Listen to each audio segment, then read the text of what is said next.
చేస్తూ ఇంతమంది పత్రికా మిత్రులు వచ్చినారంటే ఇది ప్రత్యేకమైన కారణం. ముఖ్యంగా మా కరీంనగర్ నుంచి కూడా వచ్చిన మా సోదరులకి సిట్ అంటే ఏముంటది బ్రదర్, సిట్ అంటే సిట్టు, రేవంత్ రెడ్డి గారు సిట్ అంటే సిట్టు, స్టాండ్ అంటే స్టాండ్. అది సిట్టు కాదు, పిట్టు కాదు. తెలుగులో ఆ సీరియల్ వస్తుంది కార్తీక దీపం అని, అది ఒడవది తెగది. ఇది కూడా గంతే. 2 ఏళ్ల కింద రేవంత్ రెడ్డి పాపం పరిపాలన రాదు, చేత కాదు, అసమర్థుడు, ఇచ్చిన హామీలు నిలబెట్టుకునే తెలివి లేదు. 420 హామీలు ఇచ్చి అడ్డగోలు అబద్దాలు చెప్పి అధికారంలోకి వచ్చారు. తప్పించుకోవాలంటే ఏం చేయాలి? అమలు చేయకుండా 6 గ్యారెంటీలు, 420 హామీలు, ఏదో ఒక రూపంలో అటెన్షన్ డైవర్షన్ గేమ్లు ఆడాలి. అందులో భాగంగా కొన్ని రోజులు కాళేశ్వరం కుంభకోణం అని కొన్ని రోజులు డ్రామా, తర్వాత ఫోన్ ట్యాపింగ్ అని కొన్ని రోజులు డ్రామా, అట్లాగే కొన్ని రోజులు గొర్రెల స్కామ్ అని డ్రామా, కొన్ని రోజులు ఫార్ములా ఈ అని కొన్ని రోజులు డ్రామా. ఈ 2 ఏళ్లు ఈ డ్రామాలు, క్రైమ్ కథా చిత్రాలు, హారర్ చిత్రాలు తప్ప రేవంత్ రెడ్డి గారి ప్రభుత్వం సాధించింది, ప్రజలకు ఇచ్చింది ఏమైనా ఉందా? దయచేసి మీరు కూడా, మీడియా సోదరులు కూడా ఆలోచించాలని నేను కోరుతా ఉన్నా. ఇవాళ మమ్మల్ని మన హరీష్ రావు గారు వారి బొగ్గు కుంభకోణాన్ని బయటపెట్టినారు. రేవంత్ రెడ్డి గారి బావమరిది ఆధ్వర్యంలో ఎట్లా సింగరేణిలో బొగ్గు కుంభకోణాలు జరుగుతున్నాయి, 1000 కోట్ల కాంట్రాక్టులు, అటు రేవంత్ రెడ్డి గారు ఇటు కేంద్ర ప్రభుత్వంలో ఉన్న పెద్దలు మంచిగా అదులుకొని బదులుకొని ఇద్దరు కాంగ్రెస్ బీజేపీ వాళ్ళు వారు చక్కగా దోపిడీ చేస్తున్నారో బయట పెడితే, పొద్దున బయట పెడితే సాయంత్రం కల్లా సిట్టు నోటీసు. నేను అందుకే అంటా ఉన్నా, ఇవాళ సిట్టు వేయాల్సింది ఎవరి మీద? పొంగులేటి శ్రీనివాసరెడ్డి రాష్ట్ర రెవెన్యూ శాఖ మంత్రి, వారి కొడుకు గూండాగాళ్లం తీసుకొని పోయి భూములు కబ్జా చేస్తా ఉన్నాడు, ప్రైవేటు భూములు. వారి మీద సిట్టు వేయండి. ఇవాళ రేవంత్ రెడ్డి గారి బావమరిది సృజన్ రెడ్డి డైరెక్ట్ గా బొగ్గు కుంభకోణాలు చేస్తున్నాడని ఆధారాలతో చూపెడితే వారి మీద సిట్టు ఉండదు, ఏ విచారణ ఉండదు. కనీసం బీజేపీ వాళ్ళని ఆశ్చర్యం అనిపించింది కిషన్ రెడ్డి గారు మాట్లాడితే. ఆయన అంటున్నాడు, ఏది రాష్ట్ర ప్రభుత్వం కంప్లైంట్ చేస్తేనట ఈయన సిబిఐ విచారణకు ఆదేశిస్తారట. అంటే ఎట్లుందంటే ఇది పట్టపగలే దోపిడీ చేసిన దొంగ, నేను దొంగతనం చేసిన అనుభవం ఇవ్వడం చెప్తాడా పోలీస్ స్టేషన్లో? దొంగ అని చెప్పి మేము ఆధారాలతో సహా చూపెడుతుంటే కాదు కాదు కాదు దొంగనే ఫిర్యాదు చేయాలి, చేస్తే మేము విచారణకు ఆదేశిస్తాం. ఇంత అసహ్యంగా, ఇంత ఎబ్బెట్టుగా ఇవాళ కేంద్ర ప్రభుత్వ వైఖరి ఉంది. అమృత్ స్కామ్ లో సృజన్ రెడ్డి గారి కంపెనీకి అర్హత లేకపోయినా కేంద్ర ప్రభుత్వ పథకం అమృత్లో వీళ్ళ బావమరిది రేవంత్ రెడ్డి గారి బావమరిది ఇవాళ కాంట్రాక్ట్లు ఏవైతే దక్కించుకున్నారో ఆధారాలతో సహా నేను పోయి ఢిల్లీకి పోయి కేంద్ర పట్టణాభివృద్ధి శాఖ మంత్రికి ఇచ్చినాను. వేయండి సిట్టు దాని మీద. అట్లాగే మరి సుప్రీంకోర్టు ఎంపవర్డ్ కమిటీ చెప్పింది, కంచె గచ్చిబౌలి భూముల్లో 10,000 కోట్ల కుంభకోణం జరిగింది, దీని మీద ఒక స్పెషల్ ఇన్వెస్టిగేషన్ టీం వేయండి అని చెప్పి నేను చెప్పడం లేదు, బీఆర్ఎస్ చెప్పడం కాదు, సుప్రీంకోర్టు అపాయింట్ చేసిన సెంట్రల్ ఎంపవర్డ్ కమిటీ కేంద్ర ప్రభుత్వానికి రికమెండ్ చేసింది. ఎందుకు కేంద్ర ప్రభుత్వం స్పందించట్లేదు? ఎందుకు రేవంత్ రెడ్డిని కాపాడుతున్నది? అట్లాగే ప్రధానమంత్రి నరేంద్ర మోడీ గారు తెలంగాణకు వచ్చిన ప్రతిసారి చెప్తారు, ఇక్కడ ఆర్ఆర్ ట్యాక్స్ అమలవుతుంది అంటారు. మరి ఆర్ఆర్ ట్యాక్స్ అమలవుతుందని మీరు చెప్పి 1.5 సంవత్సరం అయిపోయింది. రేవంత్ రెడ్డి గారు, రాహుల్ గాంధీ గారు దోపిడీ చేస్తున్నారని మీరే చెబుతూ, మీ కేంద్ర హోంశాఖ మంత్రి అమిత్ షా గారేమో తెలంగాణ ఏటీఎంగా మారిపోయింది కాంగ్రెస్ కని స్టేట్మెంట్ ఇస్తారు. మరి దొంగలు పట్టుకోవాల్సింది హోంమంత్రే కదా, పోలీసు వాళ్లే కదా. ఏటీఎంగా మారింది తెలంగాణ అని చెప్తారు, సిట్టు మాత్రం ఉండదు. అట్లాగే మీరు ఆర్ఆర్ ట్యాక్స్ అంటారు, దాని మీద సిట్టు ఉండదు, దాని మీద విచారణ ఉండదు. బొగ్గు కుంభకోణం జరిగిందయ్యా అని చెప్పి ఆధారాలు ఇస్తే దాని మీద సిట్టు ఉండదు. మమ్మల్ని మాత్రం పిలుస్తున్నారు.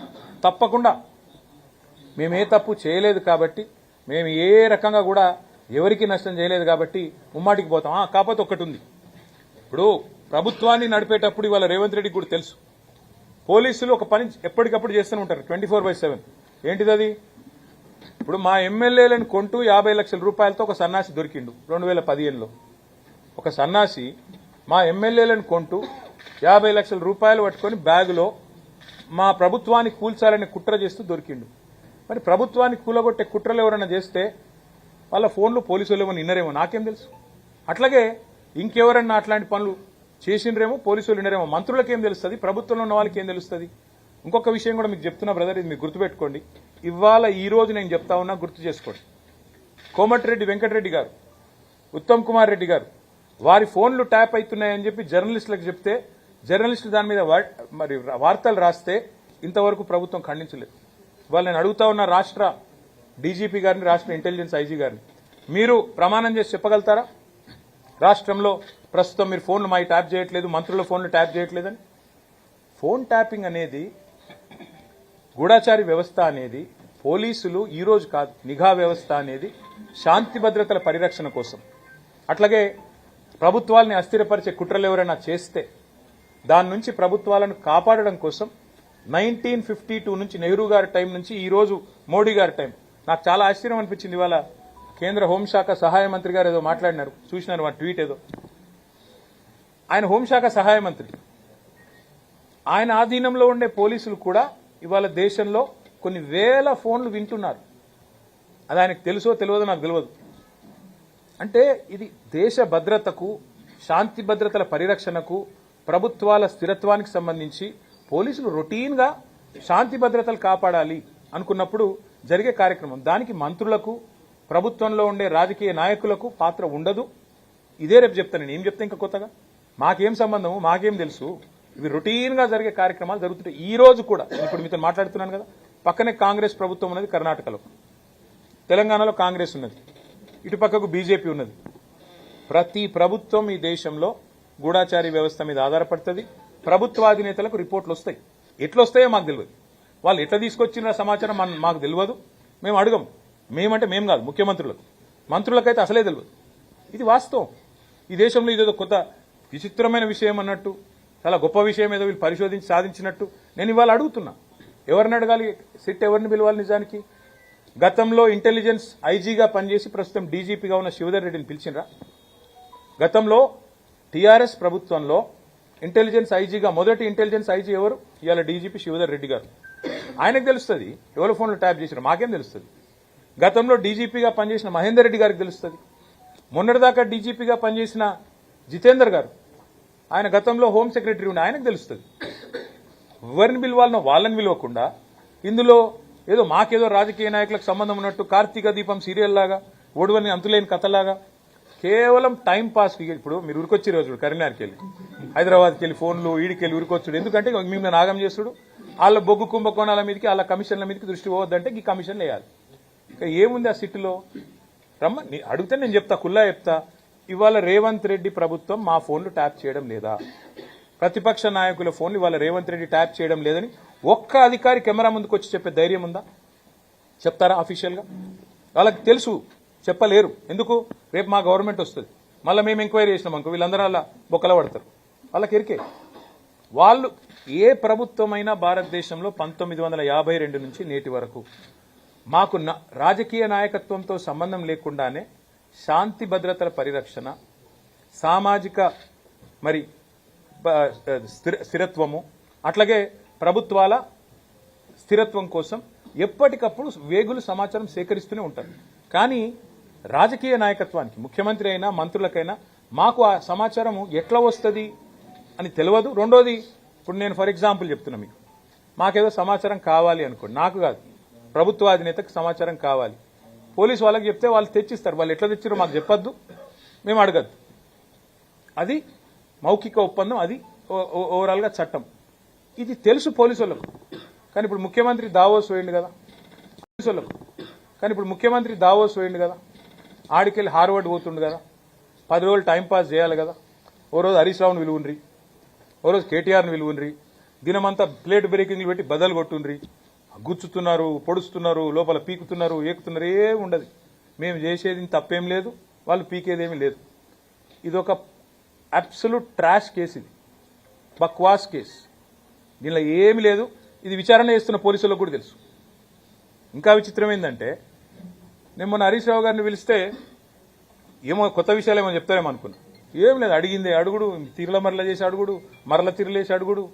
మమ్మల్ని కూడా రేపు గదే ఉంటుంది. టైంపాస్ చేసి సాయంత్రం వరకు మీడియా దృష్టి ఆకర్షించి, మీకు పాపం మీకు కూడా ఏదో ఒక వార్త మసాలా కావాలి కాబట్టి మీతో కూడా నడిపించి, దినమంతా ఆడో విజువల్, ఈడో విజువల్, ఆడో కెమెరా, ఈడో కెమెరా పెట్టి డ్రామా, అంత తప్ప ఏం లేదు. ప్రజలకు పనికొచ్చే ఒక్క పని ఈ ప్రభుత్వం ఈ 2 ఏళ్లలో చేసిందా? ఒక్క మహిళకు 2,500 రూపాయలు ఇచ్చిందా? దాని మీద చర్చ జరగద్దు. 6 గ్యారంటీల మీద చర్చ జరగద్దు. 100 రోజులు అన్నది మర్చిపోవాలి. ఏమనంటే కేసీఆర్ అప్పులు చేసిండని డప్పు కొట్టాలి. ఇదే దిక్కుమాలిన ఆలోచన తప్ప వాళ్ళు పీకేదేం లేదు, వాళ్ళతో అయ్యేదేం లేదు. బరాబర్ పోతా, బరాబర్ వాళ్ళకి చెప్పొస్తా. నేను అడుగుతా ఫస్ట్ సిట్టోళ్ళని, ఏమని, మీరు నా ఫోన్ ఇవాళ ట్యాప్ అవుతుందా లేదా చెప్పురు ముందని అడుగుతా. చెప్తారా? గది కథ. ఇది ఒక రొటీన్గా జరిగే వ్యవహారాన్ని ప్రభుత్వంలో రొటీన్గా గూఢచారి వ్యవస్థ చేసే పనిని ఇదేదో జరగలేని పని ప్రపంచంలో ఎన్నడూ జరగలేదు. ఇప్పుడు రొటీన్గా ఎవడన్నా మా ప్రభుత్వాన్ని పడగొట్టే లుచ్చా పని ఎవడన్నా చేస్తే 50 లక్షల రూపాయలతో ఎవడన్నా బ్యాగ్ పట్టుకొని దొరికితే మా ఎమ్మెల్యేలను కొనుగోలు చేసే ప్రయత్నం చేస్తే వాళ్ళ ఫోన్లు ఇంటే ఇన్నరేమో మాకేం సంబంధం దానికి. ప్రభుత్వాన్ని కూలగొట్టే పని ఎవడన్నా విధవ చేస్తే ఆ విధవను అడ్డుకునే క్రమంలో ఆ విధవ ఫోన్లు ఇంటే మాకేం సంబంధము. పోలీసుల పని అది. మేమేం చేస్తాం దానికి? మాకు సంబంధం ఉండదు. రొటీన్ ప్రక్రియ అంటున్నారు. రొటీన్ ప్రక్రియ అనే కంటే ముందు ఈ కేసు ప్రారంభ దశలో కేటీఆర్ కేంద్రంగా అనేక పుంకాలుగా వార్తలు వచ్చాయి. ఎవరు ఇచ్చినారు వార్తలు? సిరిసిల్లలో ఒకటి ఇక్కడ సర్వర్ పెట్టారు, ఇక్కడ ఒకటి ఆఫీస్ పెట్టారు, అక్కడ అంతా పెట్టారు, అంతా కేటీఆర్ అనుసంధానం జరిగిందని చెప్పేసి సోదర ఒక్క మాట అడుగుతా. లేదు ఒక్క నిమిషం సోదర, ఒక్క మాట మీరు అంటున్నారు కదా, అంటే మీరు అడిగేది ఇక్కడ పెట్టారు. నేను చెప్తాను సోదర, ఒక్క మాట చెప్పండి. మీరు నాకు 2 ఏళ్ళు అయింది కేసు ప్రారంభించి. ముంగడు చూడాలన్నా ఆయన అందంగా ఉన్నాడని అడుగు. ఇప్పుడు 2 ఏళ్ళు అయింది కేసు విచారణ ప్రారంభించి. 2 ఏళ్ళు అయింది కదా. ఇప్పుడు తమ్ముడు ఒక మాట అన్నాడు, పుంకాలుగా కథనాలు వచ్చినాయి. ఎక్కడికి వెళ్ళి వచ్చినాయి? ఎవరన్నా ఒక అధికారి అఫీషియల్గా ప్రెస్ మీట్ పెట్టిండా? ఎవరన్నా మంత్రి అఫీషియల్గా మాట్లాడిండా? ఎడికెళ్ళి వస్తున్నాయి ఇవన్నీ? ఎడికెళ్ళి వస్తున్నాయి? లీకులు తప్ప. ఇట్లయిందట అట్లయిందట, అదిగో పులి ఇదిగో తోక. ఒక్కటంటే ఒక్క ప్రెస్ మీట్, ఒక్కటంటే ఒకటి అధికారిక వార్త ఏదైనా వచ్చిందా? సీఎంఓల నుంచి లీకులు. గతంలో అప్పుడు సినిమాలో గ్రీకు వీరుడు అని పాట ఉంటుంది, అట్లా రేవంత్ రెడ్డి పేరు లీకు వీరుడు అని పెట్టాలి. లీకులు తప్ప పీకిందేంది నువ్వు? నాకు అర్థం కాదు. 2 ఏళ్ల నుంచి గుంచుతూనే ఉన్నావు. ఎప్పుడు నీకు కొద్దిగా టైంపాస్ కావాలంటే నోటీస్. నేను దావోస్ పోతున్నా, ఎక్కడ మా ఉప ముఖ్యమంత్రి నా మీద కోపంగా ఉన్నాడు, బొగ్గు కుంభకోణంలో ఆయన వాటా నేనేదో కొట్టేసే ప్రయత్నం చేసినా అని. కాబట్టి ఆయన నా కుర్చీ ఏమైనా గుంజుకుంటాడేమో. ఏం చేయాలి? టైంపాస్ చేయాలి.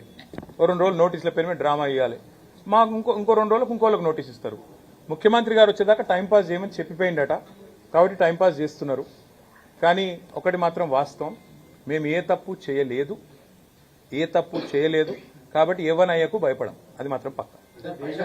దేశభద్రత కోసం, రాష్ట్ర భద్రత కోసం ఫోన్ ట్యాపింగ్ చేస్తే చేయొచ్చు, కానీ కొంతమంది కుటుంబ సభ్యుల సోదర ఇండియన్ టెలిగ్రాఫ్ యాక్ట్ అని ఒకటి ఉంటుంది. నేను మీడియాతో కూడా నా ప్రార్థన, ఈ ఫోన్ ట్యాపింగ్ అనేది ప్రభుత్వాలు చేయవు, పోలీస్ వ్యవస్థ చేస్తుంది. ఆ పోలీస్ వ్యవస్థ కూడా చట్టానికి అనుగుణంగానే చేస్తుంది. ఏమన్నా చట్టం వ్యతిరేక కార్యక్రమాలు ఏమైనా జరిగితే చెప్పమనండి ఏం జరిగిందో. ఇంతవరకు ఇదిగో పులంటే అదిగో తోక తప్ప ఒక్క అఫీషియల్ ప్రెస్ మీట్ ఎందుకు లేదు 2 ఏళ్లలో? ఒక్క అధికారి బయటకు వచ్చి ఎందుకు మాట్లాడాడు? ఇంకోటి నేను అడుగుతున్నా, మళ్ళీ చెప్పు నాకు. శివధర్ రెడ్డి గారు ఇవాళ డీజీపీ, ఆ రోజు మా ఐజీ ఇంటెలిజెన్స్. ఆయనకు తెలియకుండానే జరిగిందా మీరు చెప్పిన ఏదో వ్యతిరేక కార్యక్రమం? మరి ఆయన ఎందుకు పిలుస్తలేరు? మహేందర్ రెడ్డి గారు మా గవర్నమెంట్లో 5 ఏళ్లు డీజీపీ, మరి ఆయన ఎందుకు పిలవదు? ఓన్లీ పొలిటికల్ లీడర్లు ఎందుకు టార్గెట్ చేస్తున్నారు? అట్లాగే మీరు గమనించండి జాగ్రత్తగా. హోమ్ సెక్రటరీ ఎవరున్న గతంలో మొన్నటిదాకా డీజీపీగా ఉన్న జితేందర్ గారు, రవి గుప్తా గారు, వాళ్ళు ఎవరన్నా పోయినరా విచారణకి? మరి ఏం జరుగుతుంది ఈ రాష్ట్రంలో? రాజకీయ వేధింపులు, రాజకీయ హరాస్మెంట్ తప్ప ఈ విచారణలో ఏముంది? ఏమన్నా విషయం ఉంటే ఈ పాటికే నానా యాగి చేయబోతుండే రేవంత్ రెడ్డి. ఆలోచించండి మీరు కూడా. ఎన్ని రోజులు పడిపోతారు ఈ టాక్టిక్స్ మీ మీడియా కూడా? నా డిమాండ్ ఏంటంటే ఇది లొట్టపీస్ కేసు, ఇందులో ఏం లేదు, ఈ హౌల పనులు బంద్ చేయమని చెప్తున్నాను. ఎందుకంటే రేపు ఇదే అధికారులు ఎవరైతే ఈరోజు అత్యుత్సాహాన్ని ప్రదర్శిస్తున్నారో వాళ్ళకు కూడా తెలుసు. ఇవాళ నేను అడుగుతాను, మీరు ఈరోజు మంత్రుల ఫోన్లు ట్యాప్ చేయడం లేదా? నేను చెప్పడం కాదు ఇది. కోమటిరెడ్డి వెంకటరెడ్డి గారు, ఒక మంత్రి గారు, ఉత్తమ్ కుమార్ రెడ్డి గారు కొంతమంది జర్నలిస్టులతో మాట్లాడుతూ మా ఫోన్లు మాట్లాడలేకపోతున్నాం మేము, మా ఫోన్లు వింటున్నారు అంటే ఆ జర్నలిస్ట్ గారు ఒక కథనం రాసినారు. ఇంతవరకు ప్రభుత్వం దాన్ని ఖండించిందా? పోలీసులు ఖండించారా? ఇవాళ మంత్రుల ఫోన్లు వినడం లేదా? ప్రతిపక్ష నాయకుల ఫోన్లు ఈ రాష్ట్రంలో ఇవాళ ట్యాప్ కావడం లేదా? బ్రదర్ నేనేమంటున్నా అంటే వాళ్ళకు కూడా తెలుసు, పోలీసు వాళ్ళకు కూడా, ఇది కేవలం వాళ్ళు బలి పశువులు అయ్యే ఒక కార్యక్రమం. రాజకీయ క్రీడలో మీరు మొన్న ఒకటి గమనించండి, మీరందరూ జర్నలిస్టులు, 3 మంత్రుల మధ్యన పంచాయతీ, ముఖ్యమంత్రికి 3 మంత్రుల మధ్యన వాటాల పంచాయతీ. బలైంది ఎవరు? 3 జర్నలిస్టులు. మా దొంతు రమేష్ గారు, సుధీర్ గారు, పరిపూర్ణచారి గారు మొన్న వాళ్ళు అరెస్ట్ అయింది. అసలు వాళ్ళందరూ బాగానే ఉన్నారు. అసలు కథ ఏంది? కాంగ్రెస్ పార్టీలో ఆధిపత్య పోరు, అంతర్గత పోరులో 3 మంత్రుల మధ్యన వాటాల పంచాయతీలో 3 జర్నలిస్టులు బలి. అదే పద్ధతుల్లో ఇప్పుడు ఈ ఫోన్ ట్యాపింగ్ వ్యవహారంలో కూడా ఈ దిక్కుమాలిన రాజకీయ క్రీడలో, ఈ వికృతమైన క్రీడలో రేపు బలు పశువులయ్యేది అధికారులు.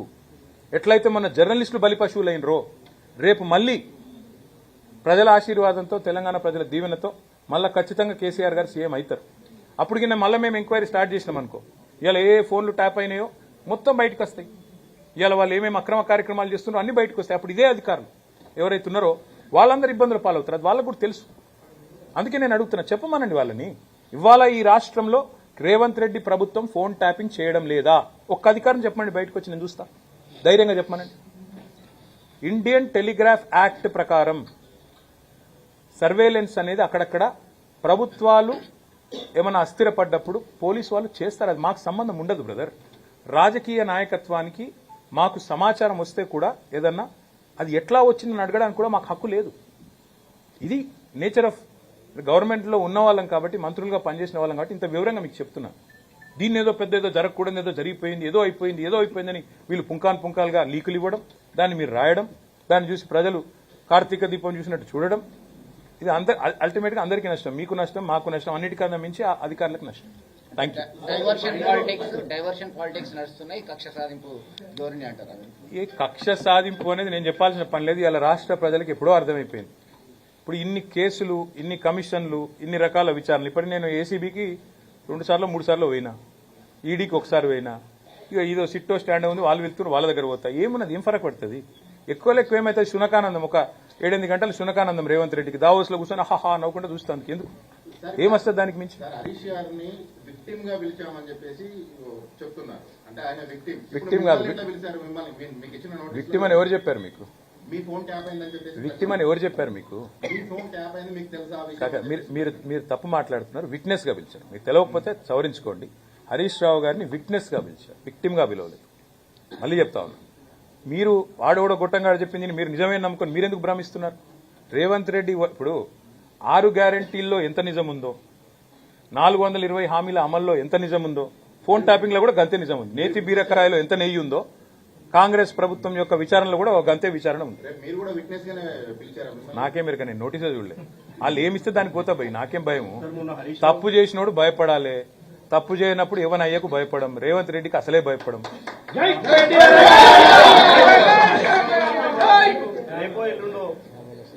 బ్రదర్ మళ్ళీ చెప్తున్నా నేను, రేవంత్ రెడ్డి గారు తిరిగి వచ్చేదాకా ఇక్కడెక్కడ ప్రభుత్వాన్ని ఉప ముఖ్యమంత్రి కూలుస్తాడా, నల్లగొండ బాంబు కూలుస్తాడా, లేదా ఇంకోలు కూలుస్తాడా అని ఆయనకు భయం. దానికోసం టైంపాస్ చేయాలి, మీడియా మేనేజ్మెంట్ చేయాలి. మాకు రోజు ఒక్కరికి నోటీస్ ఇస్తారు, కార్తీక దీపం నడుస్తుంది. ముందుకు పోతుందా, వెనక పోతుందా, బాయిలో పడుతుందా నాకేం ఎరక. వాళ్ళు ఏమన్నా చేసుకొని మాకేం ఫరక్ పడదు. ఎందుకంటే మేము మాత్రం ఇడిచిపెట్టాం, మేము ఒకటి మాత్రం ఇడిచిపెట్టాం. మీరు మీడియాని వాళ్ళు మేనేజ్ చేస్తున్నారు, మేనేజ్ చేసి గేమ్ ఆడుతున్నారు. మేమేం చేస్తాము? సింగరేణి బొగ్గు గనుల కుంభకోణం విషయం వదిలిపెట్టాం, వీళ్ళ బట్టలు ఇప్పేదాకా ఎంబడబడతాం, 6 గ్యారంటీలు అమలు చేసేదాకా వదిలిపెట్టాం, మహిళలకు 2,500 ఇచ్చేదాకా వదిలిపెట్టాం, 4,000 రూపాయల పెన్షన్ ముసలోళ్ళకి ఇచ్చేదాకా వదిలిపెట్టాం, నిరుద్యోగులకి 4,000 నిరుద్యోగ భృతి వచ్చేదాకా వదిలిపెట్టాం. రాహుల్ గాంధీ చెప్పిన 2 లక్షల ఉద్యోగాలు ఇప్పటికే ఇచ్చుండాలి ఫస్ట్ ఇయర్ లో, ఇప్పటి వరకు 10,000 ఇవ్వలేదు, వదిలిపెట్టాం. తులం బంగారం ఇచ్చేదాకా వదిలిపెట్టాం. ఈ మా పనిలో మేము ఉంటాం, వాళ్ళ పనులు వాళ్ళు ఉంటారు, మా పనిలో మేము ఉంటాం. ఎందుకంటే ఇద్దరు దొంగలే కాబట్టి, ఇద్దరు దొందే కాబట్టి, ఇళ్ళ బాట వాళ్ళకు కూడా ఉంది కాబట్టి నేను అడుగుతున్నా. ఎందుకంటే ఊరికే అనట్లేదు నేను. అమృత్ స్కామ్ జరిగిందని ఆధారాలతో సహా ఇచ్చొచ్చిన. సృజన్ రెడ్డి అనే వ్యక్తి రేవంత్ రెడ్డి గారి బామ్మర్దికి అర్హత లేకపోయినా మీరు కేంద్ర ప్రభుత్వ పథకంలో ఎట్లిచ్చారని అడిగిన. ఇంతవరకు విచారణ లేదు. ఆర్ఆర్ ట్యాక్స్ అంటాడు ప్రధానమంత్రి, విచారణ ఉండదు. తెలంగాణ ఏటీఎంగా మారిపోయిందని హోంమంత్రి అంటాడు, విచారణ ఉండదు. ఇప్పుడు 49% వాటా ఉంది సింగరేణిలో, దొంగ దొరికిందని చెప్పి చూపెడుతుంటే విజిట్ సైట్ సర్టిఫికేట్ అనే పనికిమాలిన నిబంధన, కోల్ ఇండియాలో లేని నిబంధన ఇక్కడ పెట్టినారు, దోచుకుంటున్నారు అని చెబితే, మీరు రాష్ట్ర ప్రభుత్వం చెబితే సిబిఐ విచారణ రాష్ట్ర ప్రభుత్వం కోరితేనట. ఎవడన్నా దొంగ కొడతాడా నా మీద విచారణ చేయమని? గట్లున్నది ఇలా కేంద్ర ప్రభుత్వ వ్యవహారం. నేను ఇంకోటి సూటిగా అడుగుతున్నా. పొంగులేటి శ్రీనివాసరెడ్డి అనే మంత్రి ఉన్నాడు, ఆయన ఇంటి మీద ఈడీ రైడ్ అయింది సెప్టెంబర్ 28, 2024. యానివర్సరీ కూడా అయిపోయింది, ఇంకో 3 నెలలు దాటిపోయింది. ఎందుకు కేసు పెట్టాలి ఇప్పటివరకు కేంద్ర ప్రభుత్వం? ఎందుకు ఈడీ కేసు పెట్టదు? అంటే ఎంత డీప్ ఉంది వీళ్ళ అండర్స్టాండింగ్. ఇవన్నీ బట్టి దానికి అర్థమయ్యేది ఏంటంటే వీళ్ళిద్దరి target BJP, Congress target BRS. ఎట్లన్నా బీఆర్ఎస్ ను బలహీనపరచాలి, మమ్మల్ని మానసికంగా దెబ్బతీయాలి, మాకు నోటీసులు ఇచ్చేదో సతాయిస్తున్నామని శునకానందం పొందాలి. ఎన్నికలు రాబోతున్న ఈ తరుణంలో మనం ఏ రకమైన